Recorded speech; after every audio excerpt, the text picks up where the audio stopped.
तो हिंदी होगा, या तो निषेध होगा, या तो आक्रमण होगा, या तो मंत्र होगा, या तो नामदेही होगा। और उसका एक अपना अपना एक वेब स्ट्रक्चर बन जाता है, क्योंकि हर एक वाक्य दूसरे से किसी ना किसी तरीके से जुड़ा हुआ है। तो ऐसे जुड़े हुए के कारण इसका एक निर्णय की प्रक्रिया तथा अंतर्निर्णय की प्रक्रिया एक बन जाती है। ऐसा हमने देखिए। अभी आयुर्वेद के जो आप लोग देख रहे हैं, वो भी तंत्रविधि देख रहे हैं। तंत्रविधि में एक सर्वथा आपको बता दिया है, तंत्रविधि ऐसे कि हर एक ग्रंथ की अलग अलग है। ऐसे नहीं कि जनरलाइज जेनेरिक टर्म आयुर्वेद हो गई, ऐसी बात नहीं है।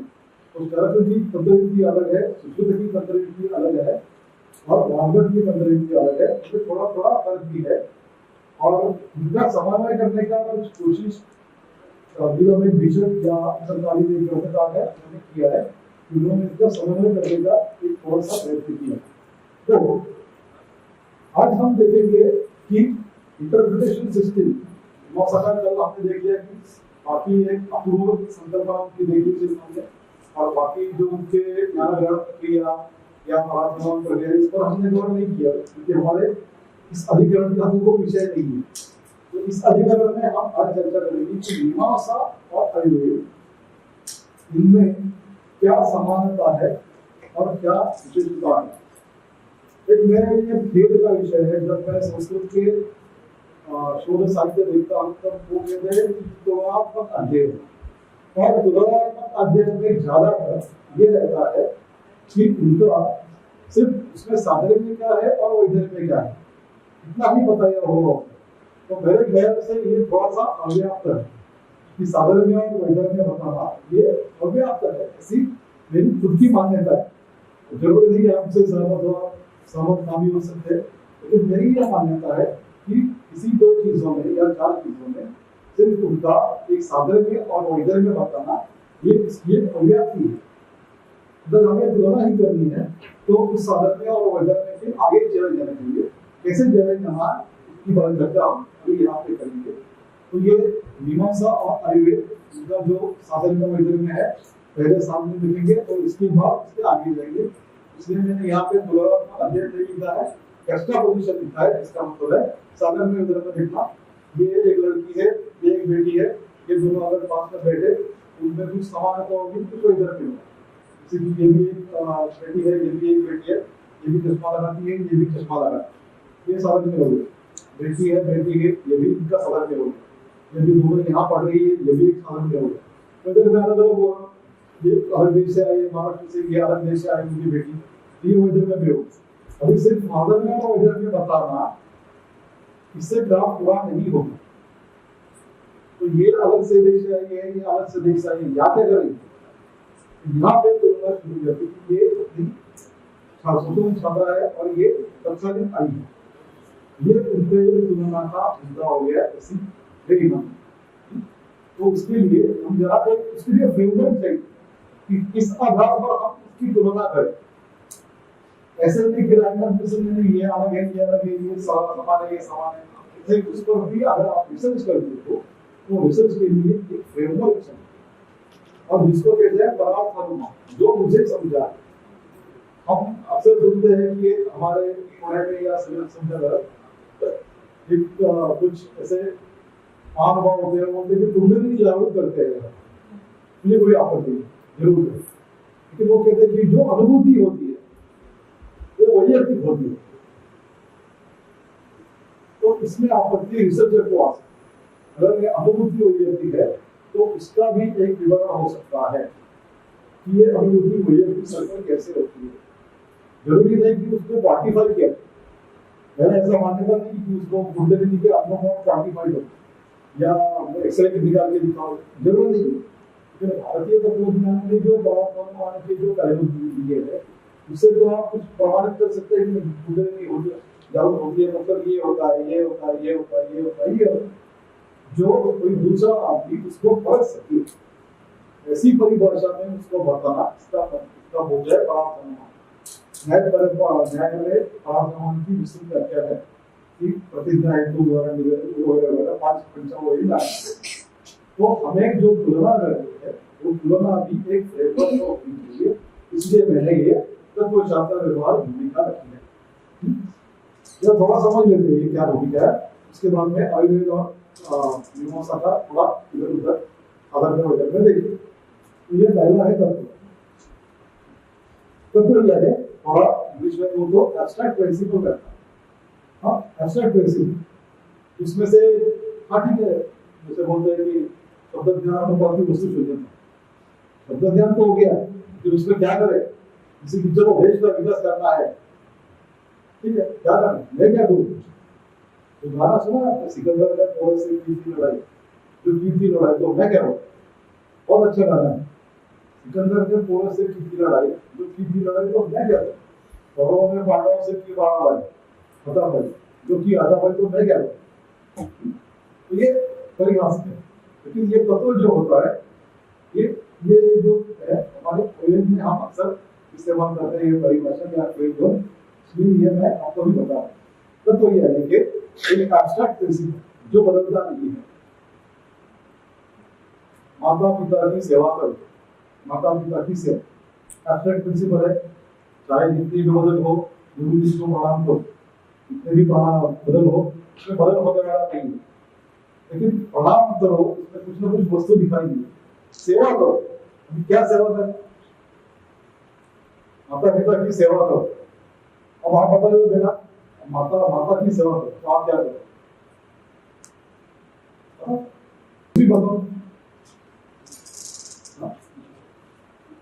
नहीं करेगी सेवा, सफल हो गया आपके साथ ही। चलो बेटा बताओ, ठीक है, ये भी आपका हो गया, उनके अनुकूल व्यवहार नहीं, तुम एक छोटा फॉलो करना, जैसे सुबह को माँ को चाय कराओगी, ऐसे कुछ, ये तो आप और अपसेट बोल रही थी, उनके अनुकूल व्यवहार करोगे, ये तो उससे व्यवहार अपसेट हो गया ना। तो आप बताओ, आप उनके पैर बताओ, गला मत लगाना, आप बताओ। हाँ, इनका एक अलग पर्सपेक्टिव है कि माता जी है, थोड़ी जिसका है वो है, तो माता जी को बिल्कुल आपका कहना नहीं मानती होंगी, दवाइयाँ समय पर नहीं देती होंगी, तो उनको थोड़ा सा डांट के, पुत्र के हिसाब से डाल के उनको थोड़ा कराओ। आप बताइए, उनके लिए भोजन आप बताओ, तो हर जैसे भिंडी की बनाए, भिंडी छोड़ के कुछ बना दे, मुझे तो आप ये घर पे बुलाए तो भी मुझे घर रखा ये भिंडी खिलाई है, तो एक प्रॉमिस कर रहे ना मुझे, जो भिंडी को छोड़ के कुछ भी हो जाए। हाँ चलेगा, तो ये हो गया, ये क्या होगा कि माता की सेवा करो, ये एब्स्ट्रैक्ट है ना, पिता की सेवा करो, गुरु की सेवा करो, एब्स्ट्रैक्ट है। अभी उसमें कुछ वस्तु तो होनी चाहिए, कुछ चार वस्तु लिखे हो।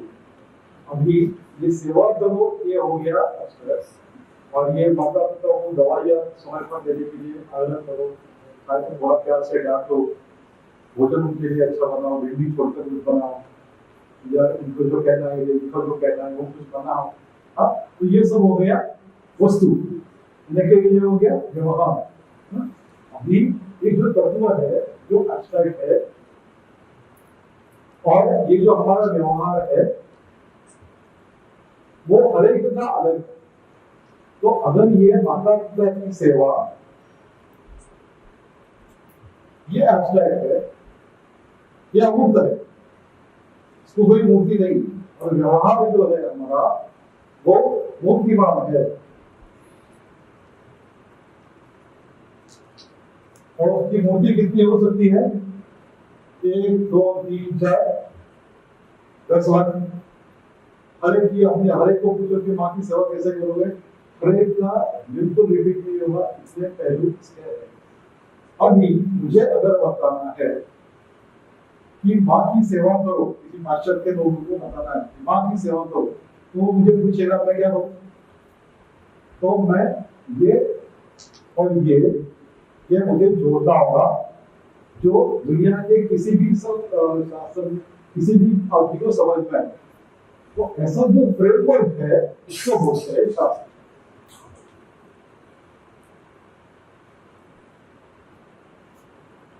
तो तत्व है अमूर्त, व्यवहार है मूर्त, जो कि बहुत बड़ा है, लेकिन ये जो तत्व हमने व्यवहार में लाया है वो हर एक को समझाने के लिए कुछ ना कुछ एक फ्रेमवर्क चाहिए, जो दुनिया के किसी भी आदमी के समझ में आ जाए, इसको कहते हैं शास्त्र।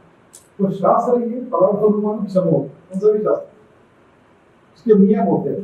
ये अच्छा किया आदमी, जैसे मैंने कहा कि सेवा करो, हाँ। और शास्त्र में क्या है, शास्त्र क्या है, ये आरोग्य का ध्यान, भोजन का ध्यान,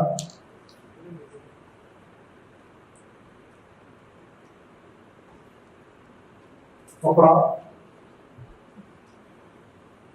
अभी सीमित रखता है 10 भी हो गए, तो इसके औचित्य पर ध्यान दो।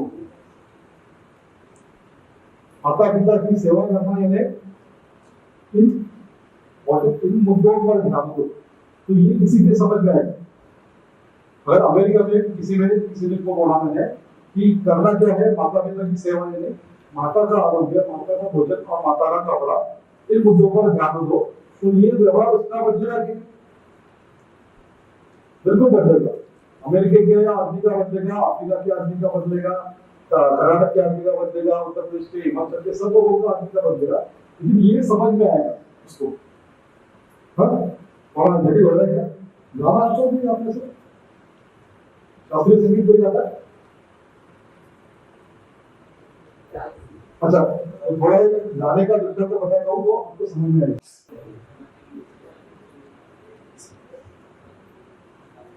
हमारा ऐसा है, एक उक्ति है, अजी जानते हो, जितना पंडित कहा तितना वैदिक, जितना वैदिक कहा तितना पंडित, जितना जो भय तत्र नो भय, जितना नो भय तत्र नो भय।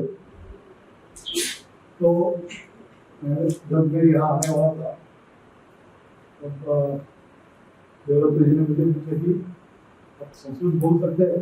मैंने पूछा, समझो हमारे आगे जो बैठे हैं उनको संस्कृत बोल सकते हैं? नहीं, वो नहीं बोल सकते तो मैं बिल्कुल बोल सकता हूँ, चिंता नहीं। तो ठीक है, तो ये समझ में आ गया। और थोड़े गाने का उदाहरण देते हैं ताकि आपको समझ में आ जाए।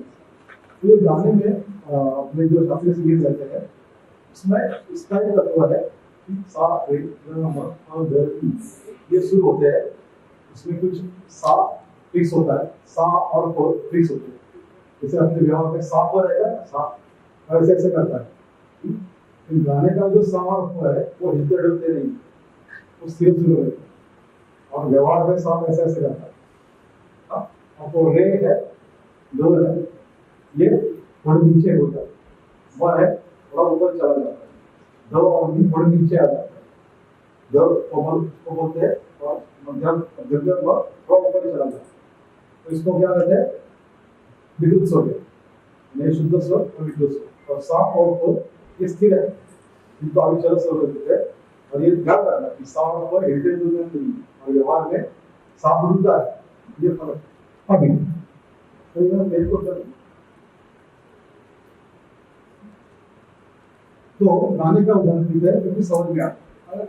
और ये जो सुर है उनका एक नियम रहता है कि ये सुर इस राग में कैसे आ जाए।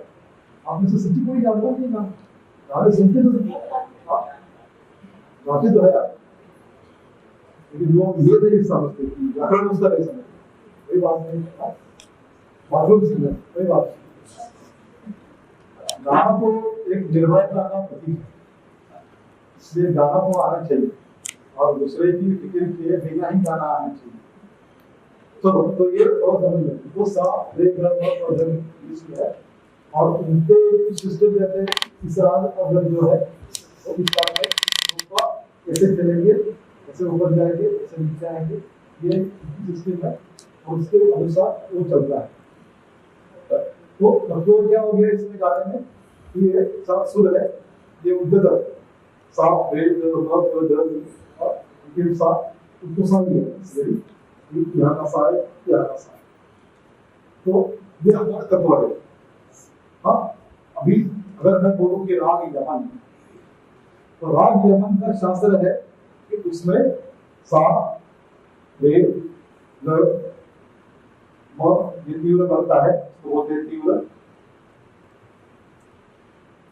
प ध नि, ये सब सुर है, सातों सुर है इसका। लेकिन फर्क क्या है, ये सिर्फ जो है तीव्र होती है, यानी कि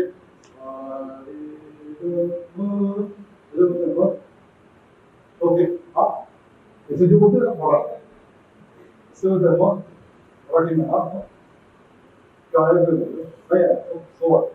ये थोड़ी सेल्स एक ही लोग हाँ तो ये इसका एक हो गया कि ये एक उसका शास्त्र होता है अगर आपको यमन जाना है तो जो शुरुआत होता है ये भी हम दरी साहब ऊपर जाते समय इसमें फोन नहीं होता नीचे जाते समय साढ़े का पर दरी साहब से नीचे आते हैं एक उसका नियम है हम धीरे धीरे जाते हैं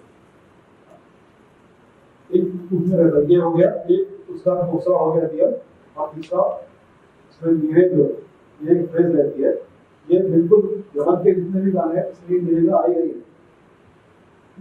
अभी इसका व्यवहार देखेंगे व्यवहार में क्या क्या गाने हैं अपने सुनेंगे वाली गाने मिलाने को जी चाहता है ना अच्छा जी इसकी जो सरगम है आवाज में देखिए आगे सुनिए ये अवश्य भावी आ जाए और एक गाना है आज जाने की जितना किसने गाया उसमें भी मिलेगा तो एक व्यवहार क्या क्या हो गया आपका एक कवाली हो गई आज जाने की जितना का तो क्या है गजल हो गया और आप भी मराठी में भक्ति भी है भजन है ये हम गाए तो ये भजन हो गया क्या क्या हो गया आपको कवाली हो गई और ये यशुदास जी ने गाया है वो पहली बार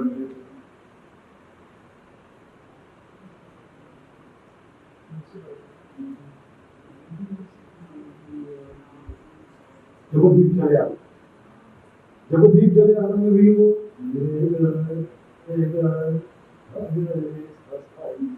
है तो यमन का अगर आप जिसको लावणी मराठी में लावणी उसमें भी यमन होगा तो यही होगा निरेगर होगा यही अंदाज होगा गाने का तो सब यमन में अगर दो ये यहाँ पे क्या हो गया है ये हो गया तत्व वो सब शास्त्र का सामान है ये शास्त्र किसका है यमन का है और व्यवहार यमन को ये गाने वाले लोग बोलते हैं यमन तो गानों का महासागर है मैक्सिमम गाने इसमें बने हैं क्योंकि सब लेकिन पुरिया धनुष भी में थोड़ी गड़बड़ हो जाती है गाँव बंदा में थोड़ी गड़बड़ हो जाती है लगाने में इसमें थोड़ी गड़बड़ हो जाती है इसमें भी थोड़ी करना नहीं और यार बर्फबारी चाहिए ये सब सुबह जो लगे चले कोई बात नहीं इस तरह में ज्यादा से ज्यादा गाने बन जाए ठीक है तो अभी ये सब जो लेकर कर रहा है कि आपको अभी समझ में आ रहा तो अगर ऐसा है कि मैं यहाँ पे बोलूँ कि मैं जो आपको राग यमन सुनाता हूँ और मैंने शुरू किया है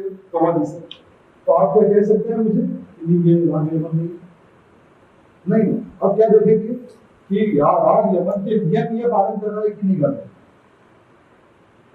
मैंने कहा चलो मैं लावणी गाता हूँ और ठीक है लावणी है लावणी गीत है वो लावणी गाता हूँ मैं राग यमन ही गा रहा हूँ तो आप क्या देखोगे आपको समझ में नहीं आता ये शब्द नहीं समझ में नहीं भरला पावसाळी पावन तो ये आपको कैसा समझ में आएगा कुछ नहीं समझ में लेकिन आप क्या देखोगे ये शुद्ध जो लगा है ये लगा है कि नहीं मेरे का फ्रेज उसमें आया है कि नहीं ये सब देखो तो ये आपने परीक्षा दृष्टि की यहाँ पे व्यवहार की देखिए आपने क्या आपको क्या समझा उसका शास्त्र समझाए तो आपको समझाए तो अभी ये ठीक है आपको तत्व शास्त्र में व्यवहार समझ में आ गया अभी ऐसे कुछ आपके अनुभव बताइए कि तत्व है अपनी जीवन का स्वागत करना चाहिए तो उसका व्यवहार क्या होगा स्वास्थ्य होगी खाने के लिए कुछ होगी लेकिन शास्त्र क्या होगा कि जो आप अपनी पीढ़ियों को भी बताएंगे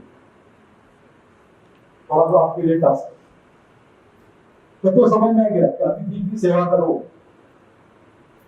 व्यवहार समझ में आ गया उसको पानी पूछो पहले तो खाने के लिए पूछो उनके लिए कुछ आगे दे दो उनके लिए मधु करके दे दो उसका शास्त्र क्या करोगे कि जो अगर कोई नई छोटी लड़की है उनको भी समझ में आ रहा है जो इंडियन नॉन रेसिडेंट अमेरिकन है रेसिडेंट नॉन इंडियन से होते हैं ऐसे रेसिडेंट नॉन इंडियन देखा ना ऐसे तो अमेरिका यहाँ पे है लेकिन पूरे दिमाग में अमेरिका ही चलता है तो ऐसे लोगों को आप रेसिडेंट नॉन इंडियन कहते हैं तो रेसिडेंट नॉन इंडियन लोगों को ये अगर वैल्यू समझाना है आपको तो ये तब तो पता करना ही चलेगा ना, शास्त्र बताना पड़ेगा। तो कैसे बताओगे आप, उसका शास्त्र क्या है? अब ये होगा, चलो कोई तत्व आप गढ़ लो जो भी आपका है, इसको रिसर्च में भी इस्तेमाल करते हैं। ये मेरा तत्व है, मुझे ये देखना है। तो शास्त्र जो है, अभी जैसा आपका कोई विमोचन है और उसका थीसिस परीक्षण के लिए नैय्यिक के पास जाए, तो वो क्या दिखेगा उसमें? मेथोडोलॉजी में क्या लिखा है? कंसिस्टेंट देखेंगे। कंक्लूजन में क्या लिखा है? वो जो प्रतिज्ञा की थी उसे आलोचना देखेंगे। इसलिए उनको आपत्ति नहीं है। जैसे आईएएस वगैरह लोग रहते हैं, तो उनको एडमिनिस्ट्रेशन का एक ढांचा सिखाया जाता है। ऐसा नहीं कि फॉरेन ड्रग में जाओ तो ये करो, ऐसा नहीं सिखाते होते, जवाब नहीं सिखाते होते। उनको क्या सिखाते हैं? ये तो सिखाते हैं और शास्त्र सिखाते हैं। तो ये शास्त्र का एप्लीकेशन हो, अगर फॉरेन ड्रग में चला जाए, वो भी क्या आयोग, चुनाव आयोग में चला जाए तो उधर भी कर सकता है, क्योंकि वो ये सीखा है और ये सीखा है। व्यवहार तो बदलता रहता है, व्यवहार तो हर दिन बदलता रहेगा, हर पल बदलता रहेगा। इसलिए हमें जो मूल्यांकन करना है वो यहाँ इस पर पदार्पण करना पड़ता है। तो ये मुझे लगता है आपको ये समझ में आ गया होगा, तो थोड़ा आगे जाएंगे। तो अभी यहाँ पे देखेंगे इसको,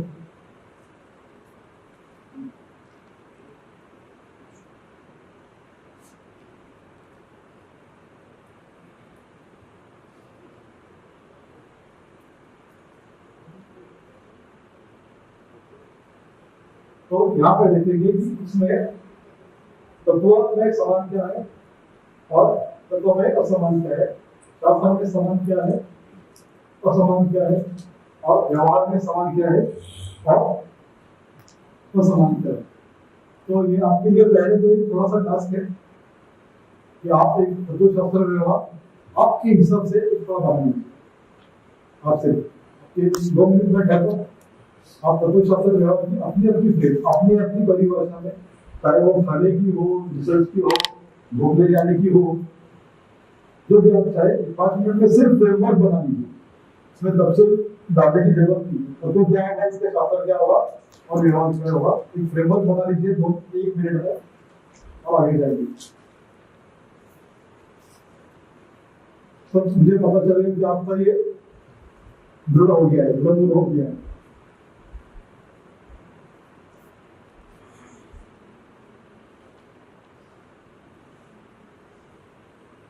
क्रिकेट में बना लीजिए, खेल में बना लीजिए, किसी भी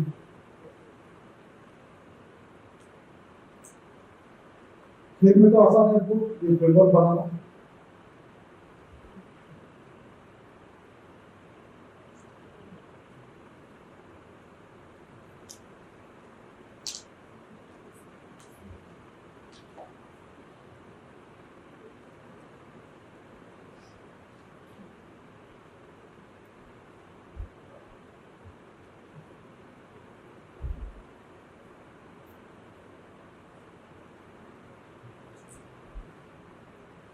चलो शुरू करते हैं। अभी पहला अपना मुद्दा है कि तत्व समान क्या है। तो मीमांसा और आयुर्वेद में एक सबसे बड़ा समान तत्व है कि आपको पूरा ग्रंथ पढ़ने की जरूरत है। हमारे महाराष्ट्र में रामदास स्वामी जी थे, उन्होंने दासबोध ग्रंथ का एक अद्भुत ग्रंथ लिखा है। उसमें ये कहते हैं कि पूरा ग्रंथ पढ़े बगैर अगर आप उसकी चर्चा करोगे, मीमांसा करोगे, तो आप तकलीफ में आते। तो मीमांसा की और आयुर्वेद की एक प्राथमिक समानता क्या है, प्राथमिक ऊपर कि पूरा ग्रंथ पढ़ना रहना चाहिए। और ये आप कब कर सकते हैं, जब आपको किसी भी ग्रंथ पढ़ना हो। मैं जब किसी ग्रंथ पढ़ने को बोलता हूँ, मैं बोलता हूँ कि पहले आप उसकी इंडेक्स कम से कम 10 बार पढ़िए। अगर वो डिस्क्रिप्टिव इंडेक्स है तो 20 बार पढ़िए, ताकि आपको प्रथम अध्याय का अंतिम अध्याय का जो एक नाता है वो समझ में आए। और ठीक है ना, तो किसी भी ग्रंथ पढ़ना हो आपको, तो पहले क्या कीजिए आप कि उसका इंडेक्स 10 बार पढ़िए, पहले पेज को हाथ पढ़िए।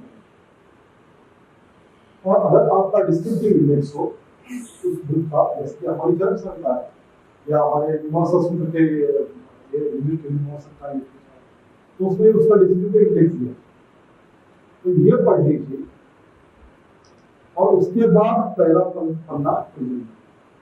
तो ये बिल्कुल आपको लीगल आपका एक बहुत बड़ा काम है।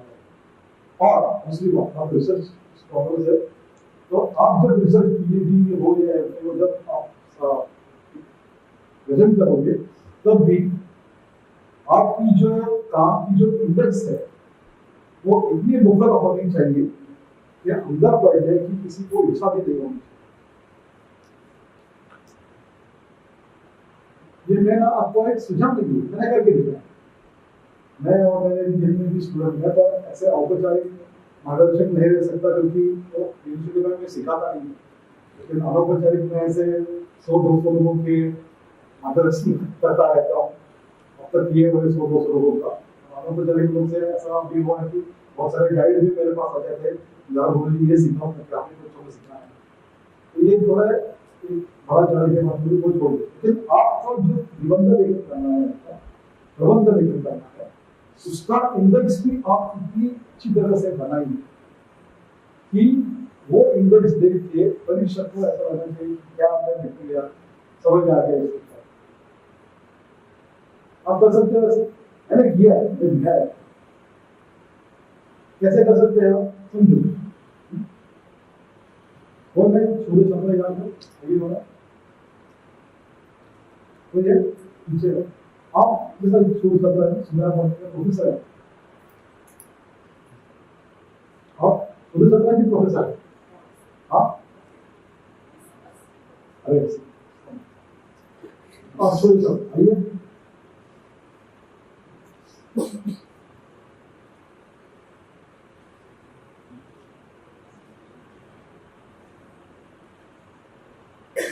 आपका विषय बताइए, जो भी होगा आपके पास मुख्य विषय है और आपका काम का नाम क्या है? अच्छा, तो इसका पहला टॉपिक क्या होगा आपका? प्रस्ताव। हाँ ठीक है, ठीक है प्रस्ताव।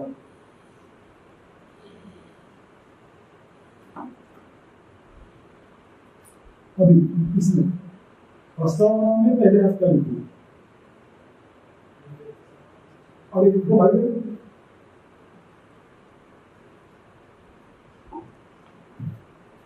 आप इनको मदद कीजिए, ऐसे नहीं कीजिए। यहाँ पे कोई झगड़ा दीजिए, हम सब एक दूसरे को मदद करने के लिए बैठे हैं। उसकी गलती दिखाने का भी हमारा कोई उद्देश्य नहीं है, सहायता करना ही है। सर्वप्रथम तो वेद का सामान्य परिचय देंगे। ठीक है, ठीक है। प्रस्तावना में अभी क्या लिखेंगे आप? 1.1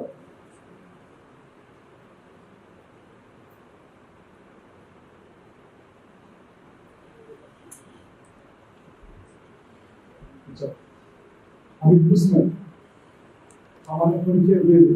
हाँ तो 1.1 तो लिख लिया।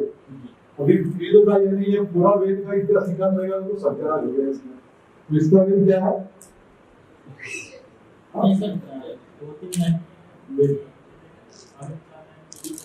बिल्कुल बिल्कुल।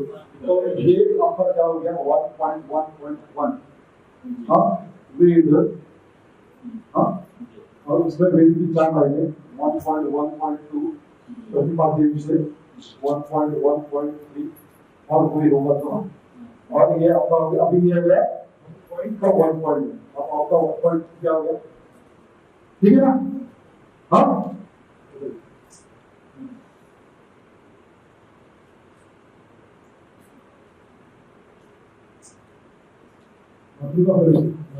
सामान्य 1.2.1 ये कोई 1.3 है।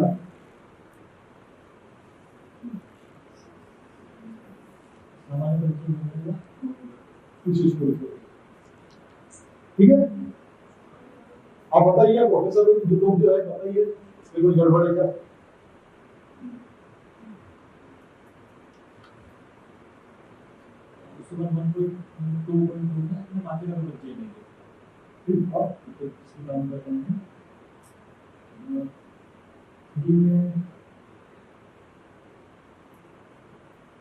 विशेष जो रहेगा वो देंगे।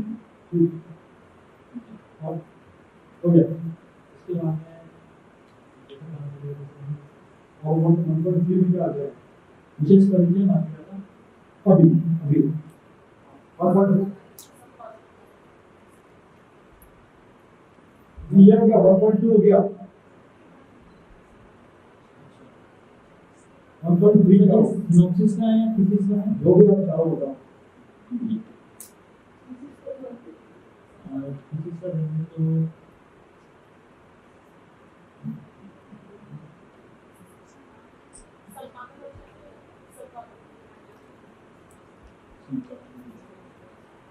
इसका नाम इसका पहले नाम ही दे दो ये फैमिली का नाम रखो बाद में बच्चों का नाम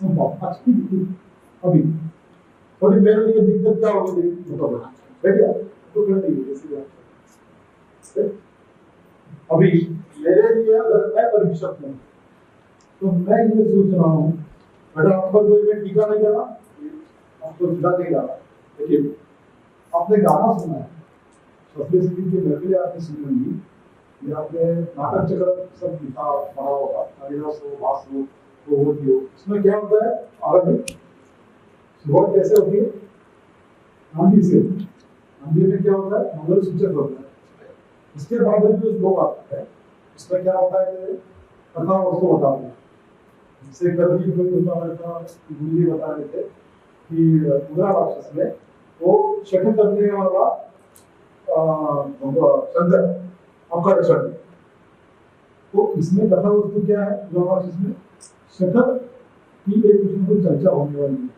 शतुर्थ में क्या होता है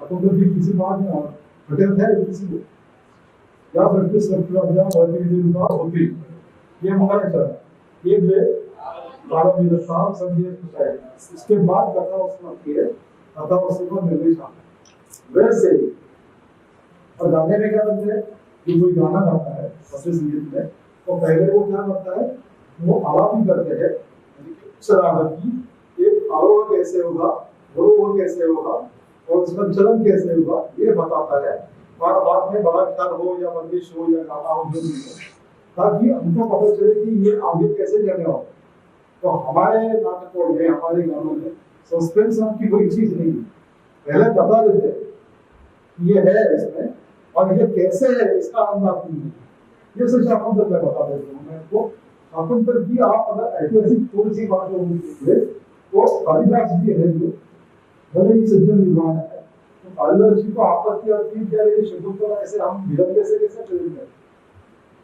क्योंकि वो कहते भी है ना कालिदास जी क्या कहते हैं जब तक लोगों को ये मेरा काम पसंद नहीं होता तब तक मुझे अच्छा नहीं लगता हाँ विदुषा सालों में और बहुत जी क्या करते हैं यथा श्रीनाम तथा सालों के दूसरे उत्पत्ति सदैव हमको भी समाज रहना वो अपनी मस्ती में वो होती है उत्पत्ति सदैव हमको भी समाज रहना आलो यम निर्वोधी विपुलाचल वो अपने मस्ती में लेकिन कालिदास जी ऐसे है तो उनका एक उनको ये शकुंतला ऐसे विजन मिल जाएगी अगर आप वास्तविक महाभारत देखिए तो उसका हिडन सब एक अलग है कि जो उसके सब के बाद शकुंतला का सब पूरा होने के बाद वो कण्व जी को राजपुरोहित पर वापस मिला जो पहले उनसे छिप गया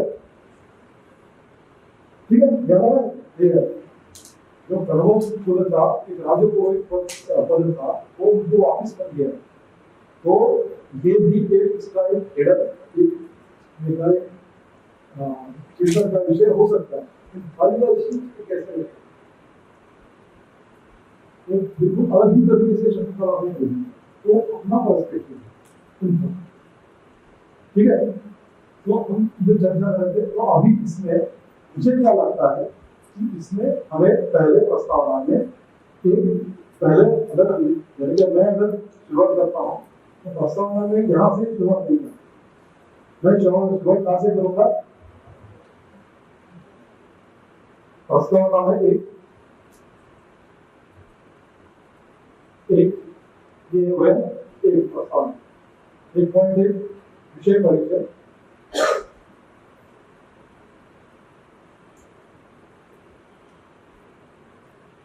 1.2 कार्य करें 1.3 कैसे भी, यानी कि पहले में क्या बताऊंगा कि मेरा थीसिस का विषय क्या है, दूसरा बताऊंगा कि मैंने इसमें काम क्या किया, और तीसरे में बड़ी सी बताऊंगा कि मैंने किस तरीके से काम किया कार्य पद्धति और एग्जैक्टली कंप्लीट मेथोडोलॉजी उसी, और भी इसमें विषय परिचय में ये सब आएगा 1.1.1 में भी, और कार्य पद्धति में ये थोड़ा मैं इसकी कर रहा हूँ, ठीक है, ये मेरी अपनी सोच है, आपके लिए मैं जबरदस्ती नहीं कर रहा हूँ, लेकिन जैसे गाना प्रेजेंट होता है या नाटक प्रेजेंट होता है, उसी समय पहला जो अमाउंट लिखना चाहिए कि मेरा विषय क्या है और इसमें मेरा कार्य क्या है, मेरा योगदान क्या है, और उसके बाद वो कैसे किया है, और बाकी आप देख लो ना विज्ञापन रिव्यू ऑफ लिटरेचर वगैरह, ठीक है। चलो तो हम यहाँ पे आए थे कि तत्व क्या है, शास्त्र क्या है, तो एक पूरा तत्व पढ़ लेना जरूरी है, थोड़ा सा हम दिमाग कर लिए है। दूसरी बात, व्याकरण का एक इमानत स्तर का ज्ञान, ये मीमांसा के लिए भी आवश्यक है और विवेक के लिए भी है। बिना व्याकरण का सामान्य ज्ञान आप अगर आयुर्वेद पढ़ोगे तो अर्थ का अनर्थ बिल्कुल होता है, जैसे हमने बहुत बार देख लिया है क्या अर्थ होता है, इतना अर्थ का अनर्थ कर लेते हैं। और मैं कॉलेज में पढ़ा था और हमारे गुरु जी भी ऐसे नमूने थे, उनका लेक्चर नहीं करना चाहता था, लेकिन उन्होंने खुद ने ऐसा अच्छी तरह से देखा और वो कुछ भी ऑर्डर से कोरिलेट करते थे कि अब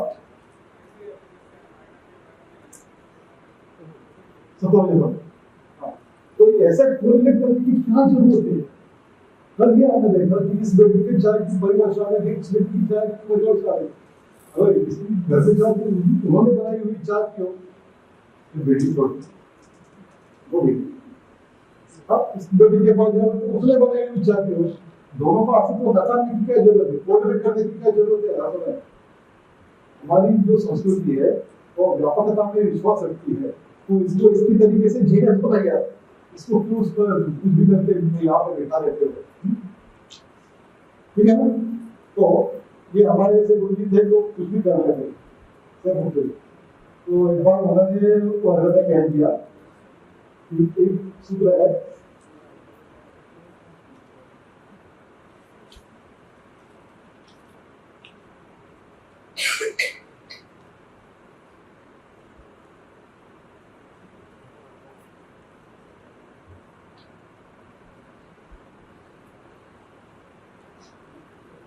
पुस्तक समझ नहीं गया। अभी आपको व्याकरण की जानकार है, आपको ये समझ में आएगा, आपकी रेफरेंस छोड़ दीजिए। तो ये गुरु जी आपको बता रहे थे कि कैसे ब्लडर से वो फिल्ट्रेशन होता है वगैरह, सब लोग सब बता रहे थे कि कैसे मॉडर्न डे होता है आज, और हमारे दोस्तों में कितने 5,000 साल पहले बैठा था, क्या जरूरत है ये सब करना। तो मैंने कहा सर वस्तु है, वस्तु ये ब्लडर की नहीं बात कर रहे, ये दो किडनी होती है ना, किडनी की बात कर रहे हैं। बोले अरे सच्ची यार, ये तो अच्छा प्रचलित ज्ञान से भी बाहर ज्ञान है, किडनी की बात कर रहे हैं, दो किडनी होती है वस्तु से वैसे, तो बहुत खुश हो गए। मैंने एक छोटा निबंध लिख लिया और एक गिर का तो गुरु जी थे उनके पास, तो गुरु जी ने कहा कि हमारे जो संस्कृत के अध्यापक उनके नाम पूछे थे, उन्होंने संस्कृत के अध्यापक को पूछा क्या ठीक है, तो उन्होंने कहा ये वस्तु क्या, उन्होंने कहा ये विरोचन, अध्यापक ने बताया ये विरोचन चाहिए, आपको किसने पता है, उन्होंने मेरा नाम आ दूसरे दिन जब कॉलेज गया तो गुरु जी ऐसे करे थे और हर एक जाते दूसरा के गया वो समझ गया। तो हमारे यहाँ पे ऐसा और चौड़ा, मैं डरते डरते गया, वो ऊपर से उड़ गई, तू ऊपर आया, मैंने कहा क्या हो गया, वो वास्तव क्या है, तो सब ऊपर तुमने क्या बताया, क्या बात विरोचन क्यों बताया, हाँ गुरु जी गलती हो गई, स्टूडेंट गलती हो गई, चिढ़ गए तो मालूम था मुझे, मतलब सिर्फ मैंने सताने के लिए किया है, तो सही बात मैंने सताने के लिए।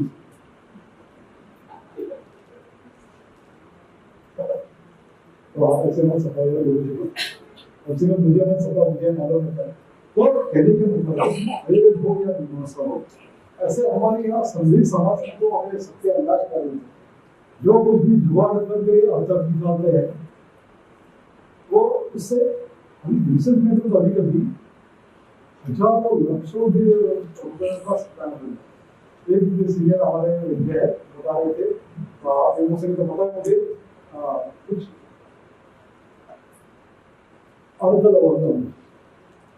ऐसा एक पाठ आया है, उसका दवाइया उन्होंने बताया अर्कल होगा, तो मला की ये दवाई बनाई और उसका प्रयोग फेल गया। मैंने कहा क्यों फेल गया, तो बोले वही तो आपने मुझसे बताई। मैंने कहा अर्कल का विग्रह किस तरीके से किया, तो जो शोध पाठन में लगा था उन्होंने इसका विग्रह किया था अर्कल दो मंत्र।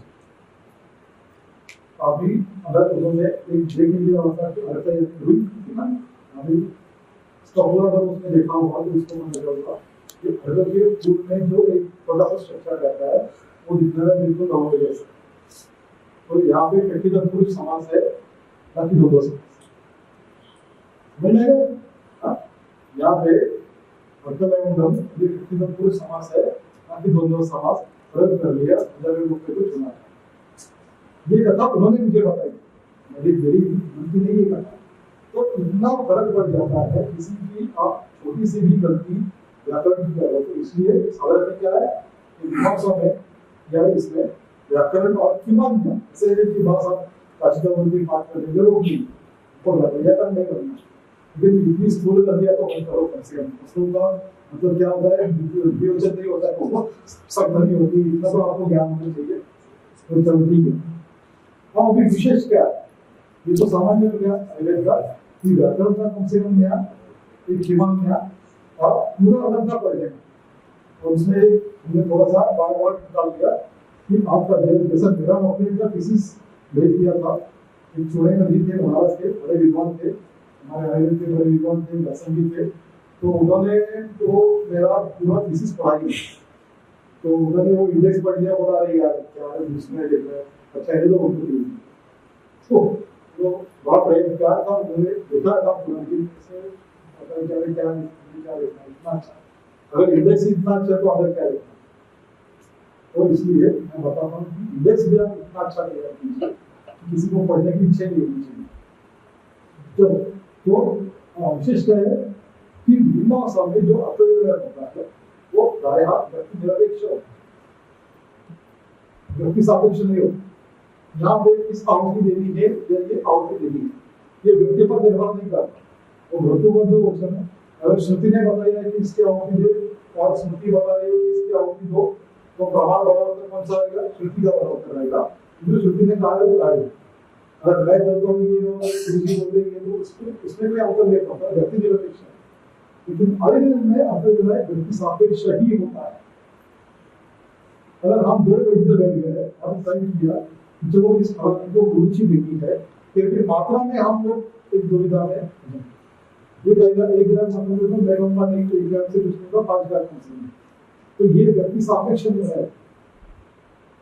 और व्यक्ति यानी चिकित्सा देने वाली व्यक्ति और चिकित्सा लेने वाली व्यक्ति, कभी कभी उसी पेशेंट को या दो घर के माँ भी आ जाती है, बेटी भी आ जाती है, इन दोनों को समझो हमने एक ही दवाई देती, तो फिर भी माँ की दवाई की मात्रा बदलती है, उसको लेने का समय बदलता है, और बेटी की दवाई जो होती है उसकी भी एक समय बदलता है या मात्रा बदलती है, दोनों का ऑप्शन दवाई नहीं किया है।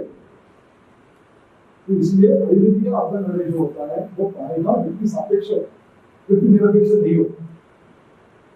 ये पहला उसमें साधन और वैद्य के प्रमाण। अभी आते हैं यहाँ पे शास्त्र की चर्चा करते हैं। शास्त्र के सामान्य क्या है, तो प्रमाण है आयुर्वेद के, आयुर्वेद में प्रमाण है शब्द प्रमाण जो समान है, मीमांसा का भी सर्वश्रेष्ठ प्रमाण शब्द प्रमाण ये आपको होगी। प्रत्यक्ष दोनों में समान है, अनुमान दोनों में समान है, उपमान आयुर्वेद में है इसमें नहीं है।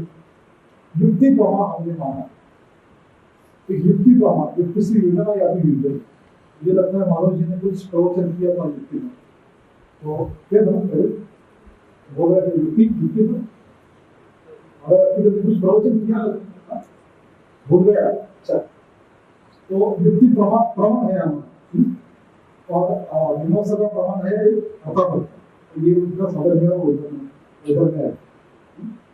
अभी तो ये शास्त्र का वेदन है कि प्रमाण पद से है ये अर्थापत्ति प्रमाण में माना है, वेदन में हमने अर्थापत्ति को प्रमाण में माना है, हमने एक तंत्र के माना है। इसके विषय में पूरी हम एक पूरा लेक्चर इसी पे होगा कि आयुर्वेद तंत्र की एज अ प्रमाण, तंत्र की एज अ युक्ति, और इसके दोनों का हम जुगाड़ करके कुछ प्रोग्रामिंग करेंगे, सब प्रोग्रामिंग करेंगे। आपको जरा ज्यादा काम करना होगा आईआईटी से प्रोग्रामिंग जानते हैं पूरी उसका बोले कोई रॉकेट साइंस नहीं, जो संस्कृत पढ़ता है ना व्याकरण, उसके लिए कोडिंग डिकोडिंग कोई बड़ी भाषा नहीं, बहुत छोटा आसान था, सिर्फ उसको अंदाजा समझ में आ जाए तो आपको समझ में आ जाए, कोई बड़ी बात नहीं।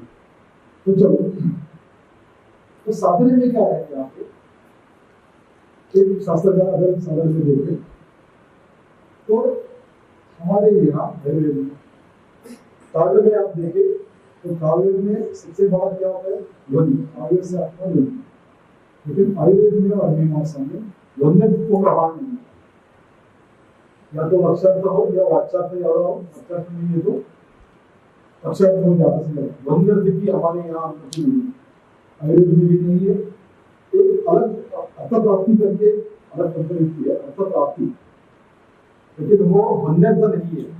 ध्वन्यर्थ आप जानते हैं ना, थोड़ी सी रिविजन चाहिए।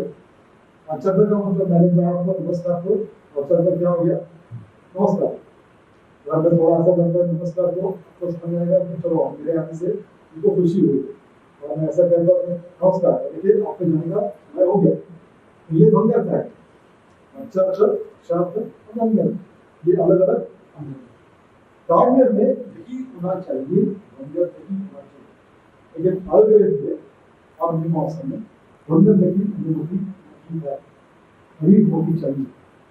अर्थ प्राप्ति हो सकती है, अर्थ बदल सकते हैं, व्यक्ति सापेक्षता से बदल सकता है, लेकिन ध्वन्यर्थ नहीं निकल सकता। जैसे कि मैं आपको बताता हूँ तंत्र का हमारे यहाँ कैसे होता है। हमारे यहाँ एक चैप्टर है, आ जाए, इसमें ये है, उसमें लिखा है कि त्वचा प्राणियों की आवृत्ति रोगाशय रहने का कहा, त्वचा प्राणियों की आवृत्ति रोगाशय रहने का कहा। यह प्रसिद्ध व्यक्ति होता है वो ज्यादातर उसको ग्रहणी का रोग होता है, अभी उसका थोड़ा विपर्य करते तो क्या होता है, विपर्य सिखाया आपने, जिसको दीर्घकाल ग्रहणी का रोग होता है वो कुछ हो जाता है। तो एक बार हमारे पास एक पेशेंट आया, तो मेरी कुछ जूनियर डॉक्टर्स थी, वो भी खड़ी थी सामने, जो हिस्ट्री कर रहे थे, तो उसने बताया कि मुझे ये ग्रहणी क्या बोलते हैं कोलाइटिस सकते हैं, एक समझ में आने के लिए कोलाइटिस की बीमारी है। तो मैंने कहा कि तो बेड पर आ जाओ, उसको बेड पर ले लिया, कब से है वो 6 साल से उनका आ गया, उनको आ गया, और मैं जो जूनियर ऑफिस को आ जाओ वहाँ चली गई, मैंने कहा अब सच्ची बात बताओ क्या है, तो सच्ची बात पूछा लगी थी, तो बताने की जरूरत नहीं है क्या, लेकिन वो अचानक में रह गया। आपने कैसे बताया, आपने कैसे पहचान दी?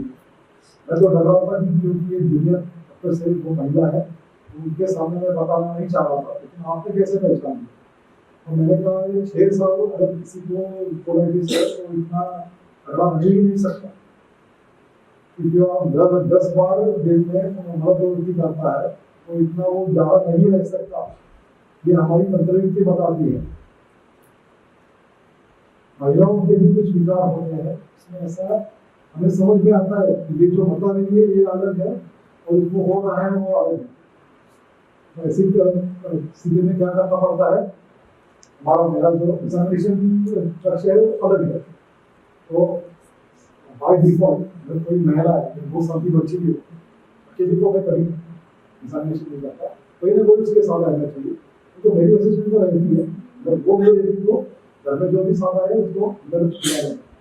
तो वहाँ पे जाने के बाद उनको पूछ लेगा कि या मैंने आपने बता दिया, तो बेटी आपने बता दिया, आप सच्ची बात है, वो पूरी रामायण कथा सुनेंगे। तो ये हमें मेडिकल प्रैक्टिस में तब तरीके से पता चलता है कि ये जो बता रहा है ये सही है कि और इसमें कितना तथ्य है उधर से। जैसे मैंने कल कहा कि 9 साल पढ़ते हो तो आप आदमी को पहचानने की एक अपनी स्ट्रेटेजी बन जाती है, आदमी का परीक्षण करने की आपकी एक स्ट्रेटेजी बन जाती है। आप थोड़ी समय में उसकी पहचान लेते कि कितना पानी गहरा है, कितना उस पर विषय है, सब पहचान लेते। तो हमारे यहाँ गंभीरता का कोई मतलब नहीं है। मीमांसा के लोग हैं वो तात्पर्य ही मानते हैं, तात्पर्य वो ज्यादातर व्यक्ति मेरा अपेक्षा है, लेकिन वो तात्पर्य आता है वो नहीं। और आयुर्वेद में हम अर्थप्राप्ति मानते हैं, वो भी गंभीरता नहीं, थोड़ा उसमें सडन डिफरेंस है, भेद है, फिर उसमें जाने की हमें जरूरत नहीं। तो व्यवहार में देखिए, व्यवहार का साधन क्या है इसमें, तो जो कुछ भी करना है वो बिना चुप किए हुए होना चाहिए। उमा स्वामी भी जो याद करना है आपको, उसमें चुप नहीं होनी चाहिए। उसका कारण मैंने बता दिया कि अपूर्व आ जाता है, और जो भी छोटी छोटी गलती करोगे तो आपका अंतिम अपूर्व जो है वो आपको प्राप्त होगा। स्वर्ग की आपकी अपेक्षा है, तो आप स्वर्ग में ले जाओगे, बीच में लटके रहोगे, आपका चंद्रयान वहाँ पे टिकेगा नहीं, तो कुछ न कुछ गड़बड़ के आपको वापस आना पड़ेगा। चंद्रयान लैंड नहीं होगा, तो चंद्रयान है तो अगर वो अप्रूवल चाहिए, चंद्रयान 2 वापस आ गया, क्यों कुछ ना कुछ गड़बड़ रही थी। लेकिन चंद्रयान 3 लैंड हो गया, क्यों? क्योंकि वो जो छोटा सा अप्रूवल था वो भी उन्होंने पूरा कर लिया घटना के बाद, लगातार व्यक्त कर दिए, और उसमें वो पूरा एक कोई भी गुंजाइश प्रतिक्रिया ना आए, इतना परिश्रम कर ले तो हमारा चंद्रयान हमारे लिए सबके लिए फखर के विषय बन गया। जब वो जाएंगे यहाँ कर रहा था तब यहाँ पे भारत माता की जय के गुंज आपको हमारे जो बिल्डिंग में बैठा था, सब बिल्डिंग के बाहर पूरे भारत माता की जय, भारत माता की जय बस सुनाई दे रहा था 5:30-6 बजे के समय। क्यों? क्योंकि वो जो मुझे आपको चाहिए था कि मेरा चंद्रयान वहाँ पे लैंड होना चाहिए, उसके बाद वो पंजाब बाहर निकलेगा। हाँ, तो ये चंद्रयान लैंड होने का आपको क्या है कि पंजाब को बाहर निकलना है, तो चंद्रयान लैंड होना चाहिए। ऐसा नहीं कि चलो जब मार देने चला जाए, ये हो सकता है। तो इसके लिए हमारे यहाँ चिकित्सा में भी जैसे बोलते रखी पेशेंट मर गया, तो चिकित्सा बिल्कुल सही थी, ऐसे नहीं हो सकता। हमारे यहाँ कहते हैं समय व्याधि जो अन्य उड़ी रही है, आसन विशुद्ध प्रयोग ने समान ही करना चाहिए। जो अन्य उड़ी रही है, जो अन्य व्याधि को उत्पन्न करता है, न असल विशुद्ध, यानी कि एसिडिटी को कम करने के लिए दवा दी और उसको स्किन डिसीज हो गया, तो ये विशुद्ध प्रयोग नहीं है। साइड इफेक्ट जिसको बोलते हैं, हमारे हमारे आयुर्वेद में साइड इफेक्ट की कोई गुंजाइश नहीं, तत्वता नहीं है, व्यवहार में सत्यानाश कर लेते हैं, कुछ भी कर लेते हैं, लेकिन तत्वता हमारे यहाँ साइड इफेक्ट की गुंजाइश नहीं है। तो अंदर का दवाई दे दिया और उसका मतलब उल्टी बंद हो गई, तो इसको हम शुद्ध प्रयोग देंगे। लेकिन आप अगर व्यवहार चिकित्सकों का देखें तो वो यहाँ ठीक है, कोई बात नहीं, गाड़ी छूटेगी, तो तरसों छूटेगी, ऐसा उनका मान्यता है। अभी ये बंद कर वो कह कि आपकी उल्टी हो रही है तो ये बंद करो, बाकी का बाद में देखेंगे, ऐसे एक उनकी व्यवस्था है। उनकी शास्त्र की उनसे दुश्मन दे दीजिए, हम बोलने भी बिल्कुल नहीं करना चाहते, कि हमारी अपनी अपनी मान्यता है, उसे हम आगे दें। तो इसलिए जो पूरा मापक है उसका वो बिल्कुल सही होना चाहिए, गलती की गुंजाइश नहीं रहनी चाहिए। ये दोनों का साधन है। अब वैद्य में क्या होता है इसमें, तो आप निवासा में देखिए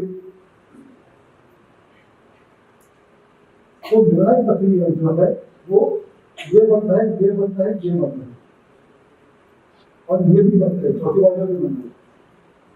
तो मीमांसा की जैसे लकड़ी का खेल होता है, रोबोटिक का खेल होता है, उनका ग्राउंड सीमित है, वैसे ही मीमांसकों का ग्राउंड सीमित है। आयुर्वेद के बारे में ये ओपन रहेगा, ये ओपन रहेगा, ये ओपन रहेगा, लेकिन ये पूरा एक क्लोज, ये तीन क्लोज है, एक अलग ही है, इसलिए हमारे यहाँ टू ऑब्जर्वेटरी,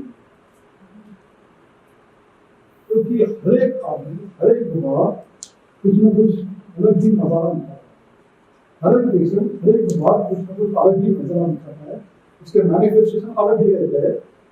इसलिए आयुर्वेद की निर्णय पद्धति थोड़ी सी मीमांसा के निर्णय पद्धति से व्यक्ति सापेक्ष है और मीमांसा की व्यक्ति निरपेक्ष है, ये दोनों में व्यवहार में भी अंतर रहता है। ये उसका एक बदलने का एक भी थोड़ा सा एक 5 मिनट है, इसमें थोड़ी अलग चर्चा कर लेता हूँ। ये चर्चा की साइंस और शास्त्र है, तो मैं बता देता हूँ आपको कि मेरी भूमिका क्या है साइंस और शास्त्र में। बोलते हैं आयुर्वेद साइंस का नहीं, बोलते नहीं आयुर्वेद शास्त्र साइंस नहीं, क्योंकि साइंस के अपने अपने तत्व, शास्त्र के अपने अपने तत्व। अगर मोटे तौर पर देखा जाए तो मेरा ये कहना है कि शास्त्र जो है, मीमांसा हो, वेदांत हो, ये सब सजीव के चिंतन का विषय है।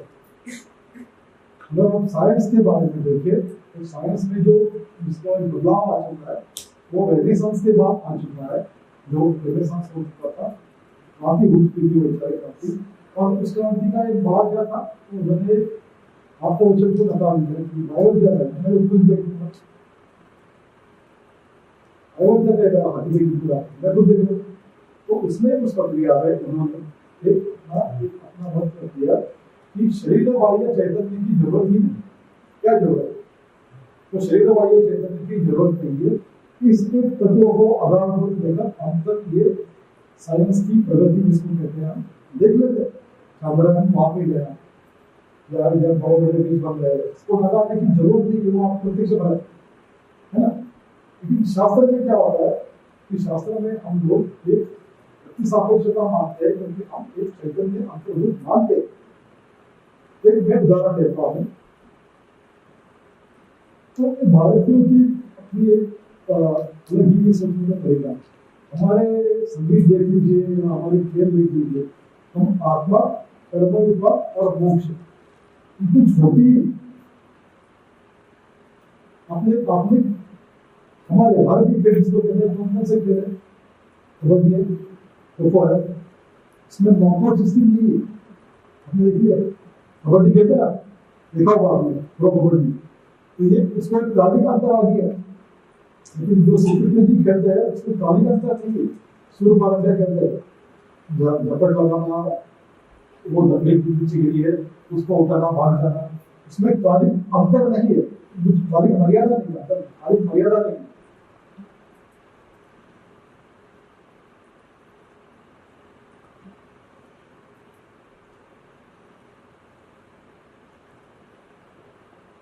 कबड्डी हो, हमारे यहाँ क्या होता है, एक कोई आक्रमण करता है, उसको पकड़ लेने की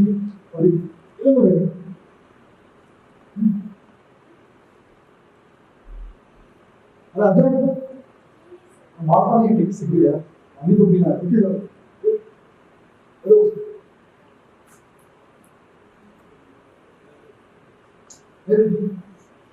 हाँ पकड़ क्या होगा,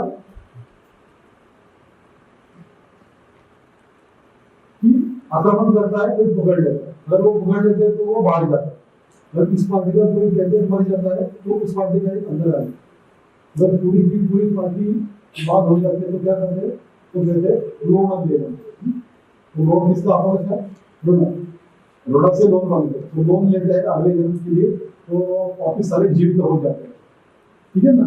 कबड्डी है, हमारे शास्त्रीय संगीत में भी क्या है, आरोह है, अवरोह है, आरोह है, अवरोह है, और आ जाता है ये सब शुरू जो भाषा के इसमें लिनियर ऑक्टेव बोलते हैं, और हमारे यहाँ से शुरू करता है, तो ये यहाँ पे जाएगा, यहाँ पे जाएगा, यहाँ पे, इसको बोलते हैं सॉन्ग, तो इसको अवरोह कर लिया, अवरोह कर लिया, सॉन्ग का आ गया। कभी कभी किस राग में क्या होता है, अवरोह इतना सा होता है, अवरोह इतना होता है, सॉन्ग पे आ जाता है 12 मात्रा के बाद, 16 मात्रा के बाद, 8 मात्रा के बाद, 6 मात्रा के बाद, वो सब पे आ जाता है। तो 12 मात्रा में क्या करता है वो, ये यहाँ पे ऊपर जाता है, 6 मात्रा में यहाँ से तबले में भी आप देख लीजिए, तबले में भी क्या होता है, डी होती है खाली होती है, हाँ डी डी ना हाँ डी ना हाँ डी ना हाँ डी। तो ये दादी दिंदा ये उसको बोलते हैं भाई, और इसको बोलते हैं खन। तो ताली में भी ऐसे दिखाते हैं हाँ डी ना हाँ डी ना हाँ डी। आपने अगर तबले का कोई कंसर्ट दिखाया होगा, जितने भी जानते हो ऐसे ऐसे करते रहते, जो नए लोग हैं उनको पता नहीं चाहिए पागल है या नहीं, क्या कहते हैं ऐसे ऐसे सब लोग इकट्ठा कर रहे हैं, बिल्कुल डिसिप्लिन। दक्षिणात्य गायक जो रहते हैं वो हाथ पर काम देते हैं, हाँ दक्षिणात्य गायक रमन के देखा तो अपनों से काम देते रहते हैं, ऐसे ऐसे करते रहते हैं। तो जो नए लोग देखते हैं क्या काम है और सब पर आ जाते हैं, तो ऐसे करते क्या बात है। तो मैं जब हमारी शादी हुई थी तो मैंने बेबी को, अब वो जाती नहीं थी ना, तो लेके गए थे जितने अभिषेक जी का गाना था, तो उसमें मुझे पूछा कि ये आपका ट्रेनिंग हो गया कि सब बोलता है सब है क्या बात है, इकट्ठे इसका कुछ गणित रहता है क्या, जब अच्छी तरीके से संपर्क आते हैं मुंह से आवाज निकलती है क्या बात है, ऐसे संपर्क आती है। तो यहाँ पे मैं फिल्म में देखा हूँ, नहीं होता तो देखिए तो ऐसे होते हैं क्या बात है, ऐसे जाते हैं ऐसे कर, तो ये फर्क है। तो ये हमारे कपड़े भी देखिए, भारतीय कपड़े में स्ट्रेट स्त्री नहीं है, हमारे धोती हो या पंजाबी ड्रेस हो या महिलाओं की ड्रेस हो, इसमें जितनी टर्निंग हो छड़ा बोलते हैं मराठी में, तो इतना उसका एक व्यक्तित्व आकर्षित होता है। तो बंगाल वाले लोग है कि बंगाल वाले जाते हैं तो झपा लेते हैं, उसको भी ऐसे फॉर्म करते हैं और बाद में बैठते हैं, इसमें उसमें वो ढांचा। तो ये हमारे भारतीय संस्कृति में हमारे दिमाग में वो आत्मा कर्मयोग का मोक्ष इतना बैठा है कि हमारा गाना भी नहीं छोटा, उसमें संगीत भी नहीं छोटा, हमारे खेल भी नहीं। तो ठीक है, तो ये शास्त्र और साइंस में यही फर्क मैं करता हूँ कि science is the logic of reaction, मेरा कहना है science is logic of reaction and शास्त्र इज लॉजिक ऑफ रिस्पॉन्स। एक बड़े विद्वान है जिससे पापा उन्होंने एक अलग परिप्रेक्ष्य में उदाहरण दिया है कि kicking the dog and kicking the box. अगर आप किसी पत्थर को लात मारोगे तो उसको आपको ये पता चल जाएगा कि एक बार लात मारने से क्या होता है, दूसरी बार लात मारने से यहाँ पे क्या होता है, तो उसको एक बता सकता है कि इस पत्थर को इस प्रेशर से इस जगह पे लात मारी तो इसका इसका इसका इसका असर होगा, और वो अफ्रीका खंड में भी होगा, ऑस्ट्रेलिया में भी होगा, अमेरिका में भी होगा। लेकिन अगर आप एक ही कुत्ते को 10 बार लात मारोगे तो उसका साइंस नहीं हो सकता, क्योंकि पहली बार जो कुत्ता रिस्पॉन्स देगा वो 10वीं बार नहीं देगा, और 10 कुत्तों को एक बार लात मारोगे वो 10 कुत्ते अलग अलग रिस्पॉन्ड करेंगे। तो शास्त्र में इसके पैटर्न्स हो जाते हैं, इसको कहते हैं कि इसको वादा प्रकृति है। तो हम बता सकते हैं कि अगर वादा प्रकृति के आदमी ने कुत्ते को लात मारी या वादा प्रकृति के आदमी ने वादा प्रकृति के कुत्ते को लात मारी, उसका परिणाम क्या हो सकता है। वादा प्रकृति के आदमी ने पित्त प्रकृति के कुत्ते को लात मारी तो क्या हो सकता है। इसका कोई पैटर्न हमारे पास उपलब्ध है, क्योंकि हमारे पास एक शब्द प्रमाण है, इसमें दिया हुआ कि वादा प्रकृति का व्यक्ति कैसे होता है, उसकी चर्चा कैसे होती है, वो बिहेव कैसा करता है, वो खाता क्या है, वो पीता क्या है, कैसे खाता है, इसका विवरण पूरे हमारे मनुष्य में दिया है। तो उसका एक अधिदेश का है, तो आप कर सकते हैं कल की बात है। तो ये बड़ी सी बात नहीं, अलग इच्छा है हमारे पास। तो ये आरक्षण ने क्या देख दिया कि मीमांसा और इसमें साधन क्या है और वैधर्य क्या है। ये किसने देखा हमने साधन का मान लीजिए, तो ये सबसे पता था कि तत्वशास्त्र विभाग फ्रेंड आप कर लीजिए कि बहुत सारे शोध छात्रों के जीवन में छात्रों के जीवन में देखता हूँ, मैं इसकी कोई मुझे ऐसी बात नहीं कि आप निकले, लेकिन जो तुलनात्मक अध्ययन रहता है या उसका प्रेजेंटेशन रहता है, उसमें अगर ऐसी एक खराब चमक फ्रेम नहीं होगी तो पढ़ने वालों को जरा दिक्कत हो जाती है। इसलिए आपका जो प्रतिपादन है उसको एक अच्छी तरह से फ्रेम करिए, जरूरी नहीं कि इसी तरीके से करें, लेकिन आपको जो फ्रेमवर्क करना है वो पहले बताइए, विषय परिचय, उसके बाद मेरा जाने का परिचय और कैसे। ये आज हमने देख लिया और हमने देखा था कि मीमांसा का एक सिस्टम का ऑपरेशन स्ट्रक्चर कैसा है, और मिमोसा डायरेक्टर लिख दिया और कल से हम या इसकी ढोकर करेंगे दोपहर आज से हम अयोध्या ढोकर से शुरू करेंगे एक अलग अलग तंत्र विधि और उसका ऐसा हम मैं सिर्फ बताऊंगा नहीं आपको भी ढोकर ढोकर को धन्यवाद